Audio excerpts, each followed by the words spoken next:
ئامادەبوانن بۆ نمایشی تایبەتی بەڵگە فیلمی ئیدریس بارزانی ئەندازیاری ئاشتی لە بەرهەمی تۆڕی میدیای ڕووداو.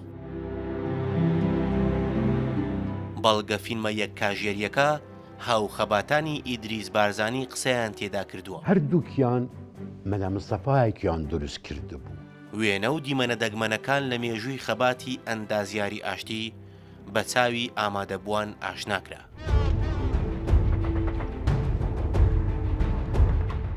ڕۆڵی ئیدریس بارزانی لە شۆڕشی ئەیلول و بەیاننامەی 11 ئاداری 1970 و هەروەها هەڵگیرسانەوەی شۆڕشی گوڵان و بەردەوامیدان بە خەبات لە پێناو مافی نەتەوەکەی بەشێکی سەرەکی ئەو بەڵگانن کە لە فیلمەکەدا دەبیندرێن. معنەویاتی دەداینی بەردەوام بین، ڕۆژێکی ڕۆناکمان لە پێشە ئەو وەزعە تێدەپەڕی زۆرمان نمایە ئینشاڵە ئاسۆیەکی ڕۆناکمان لە پێشە. ئەو قسانە ورەی زۆری دەدامە لەم وامان تەسەوڕ دەکرد هەر دژمن و جوودی نییە. تەبعانەوە یەکێک لە سفاتەکانی بوو.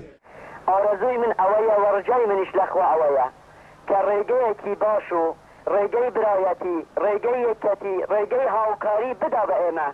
ڕۆڵی ئیدریس بارزانی لە ئاشتبوونەوەی نیشتیمانی و ئاشتەوای نێوان پارتی و یەکێتی و دواتر نێوانی حیزبە کوردستانیەکان بەشێکی دیکە بوو لە بەڵگە فیلمەکە. کاگدیز پیاوێکی تێکۆشار، کۆڕاگەر، کارەمان و ئاشتی خواز و ڕێکەوتنی نێوان یەکێتی نیشتیمانی کوردستان و پارتی کوردستان دوای ئەو هەموو شەڕ و کێشەیە لە نیو سەعاتە لە بینی کاگدیز مەوزار کۆتایی هات. هەنی ئەوە هەنگاوێکی گرنگ بوو و بەرەی کوردستانی لێدەدایک بوو. دوای بینینی بەڵگە فیلمەکە بەشێک لە ئامادەبووان گەڕانەوە ڕۆژانی خەباتی نیو سەدە پێش ئێستا.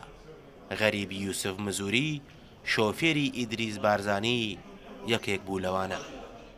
لە ناو هەموو خەڵکدا، لە ناو هەموو میلەتدامە، لە ناو هەموو کادراندا هەموو کاتێک هەولی دەدا سەرکەوتن بەدەستەوە بینی، نەک بۆ خۆی بۆ شەخصەوی، بۆ میلەتی خۆی.